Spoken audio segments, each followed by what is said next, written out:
you spoke about bringing in transparency into the auction process, and that's one of the reasons why our ministry has been rated as highly as it has in the poll that we conducted.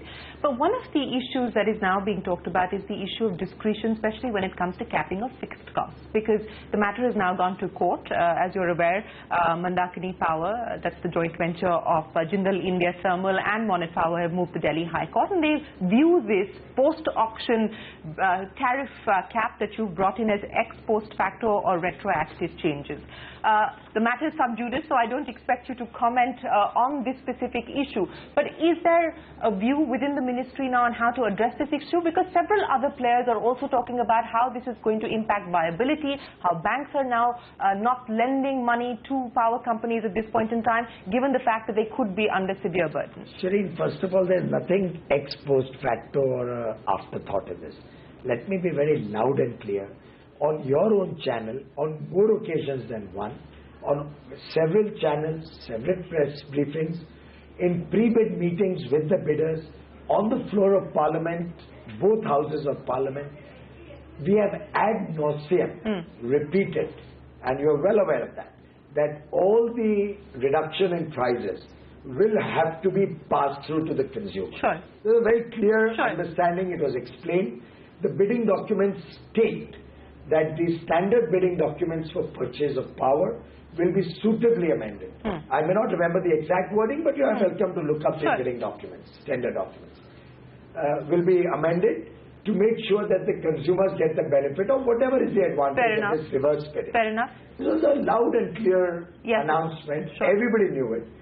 Now, all that they went to the court was that they wanted a clarification on this particular score. When they flagged it off to us, and in the court they made a statement that they have assumed that they can pass on this the amount they have foregone in the coal auction to the innocent consumers through loading it on the fixed charge. I think they have exposed their mind to their own intention to deceive the process that we have set out in the first. So there's no reconsideration as far as... Absolutely no question. I would be being unfair to the people of India, whom I have promised that this will be a benefit that will be passed on to the consumer. But all bidders came in with their eyes wide open. But do you at least take on board the concerns that are being expressed by industry, saying that banks are unwilling to lend because of the future viability as far as these projects are concerned? I don't think bidding is ever done on assumptions. When a government is explaining loud and clear that, look, whatever you are bidding, you have to pass through to the consumer.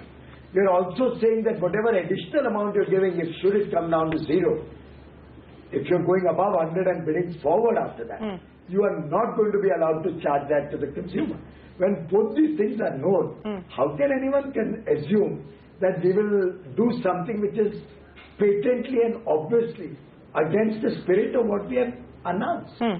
You know, I want to also talk to you about the renewable energy target that you've set out for yourself. Do you believe that you're on track to be able to meet that? Because you held that big investor conference. We know that this sector requires 6 lakh crore rupees in terms of commitments and so on and so forth. But do you feel confident today? I'm absolutely confident. We have already approved, I believe, 17 solar parks.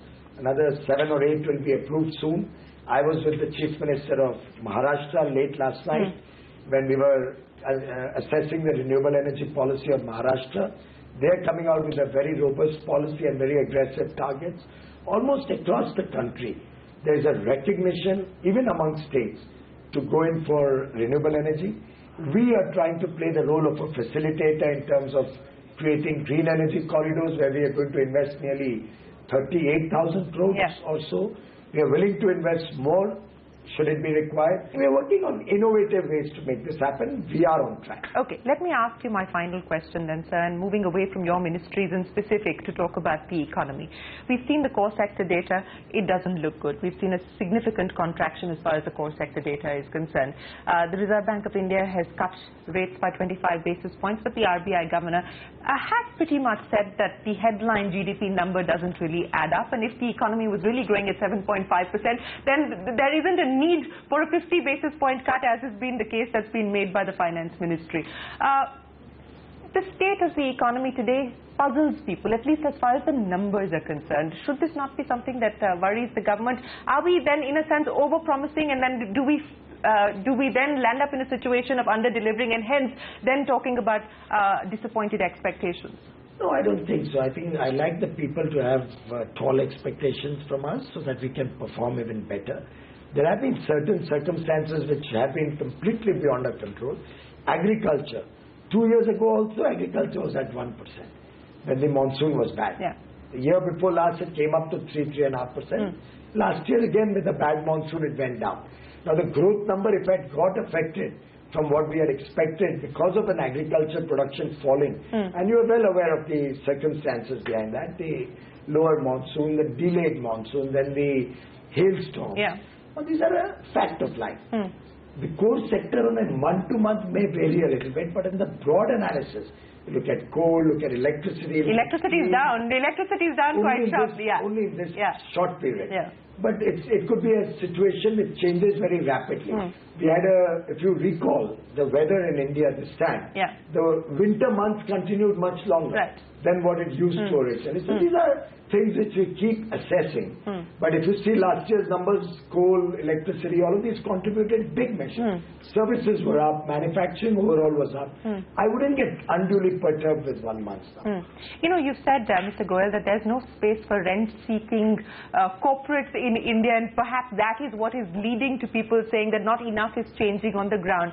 And that's great if there is no space for rent-seeking corporates. But is there space for genuine disagreement or difference of opinion or criticism? Absolutely. Really, is there? You know, I keep interacting with people from industry, from different sections of society, bankers, journalists, only to take a feedback. I can take out my diaries, I keep my pocket diary in which you'll see scribble notes all the time. Because the government is dismissive of anything that is not aligned to the government's point of view. Not at all. When there's something which is very credible, which is of a nature which we believe is fair criticism, we are absolutely open to that. We are looking at how we can improve. After all, so many of the steps that have happened so far. In this same room, I sat with all the transmission companies, all of them from across India, heard them out, they made a whole presentation. 80% of their things were sorted out in one meeting.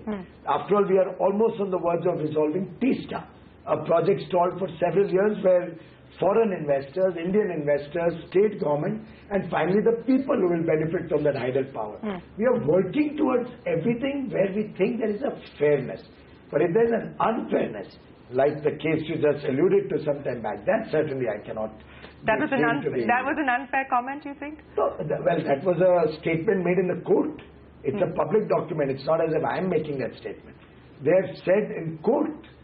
So it's something for the world to decide. You imagine if I had not proactively acted on that. Once they are asking me, that look, we assumed and now we're going to load it on your fixed charge. And I say, yeah, well, you're welcome to assume and you're welcome to load it to the people. You would have been the first channel to raise a big question mark on my integrity. And this government has zero tolerance for any of the things which are bad in law, bad in honesty, bad in transparency, and bad in good governance. Well, the court will have the final say as far as that matter is concerned, but... I have done my job. Sure. It's for the lawmakers to finally decide. Mr. Goyal, it's always a pleasure speaking with you. Thank you very much for joining us on CNBC TV 18. And here's wishing you the very best of luck with your future reform agenda. And thank you for your kind comments. Well, on that note, it's time for us to wrap up the CNBC TV 18 special. We'll see you again. Till then, from all of us here, goodbye. Many thanks for watching.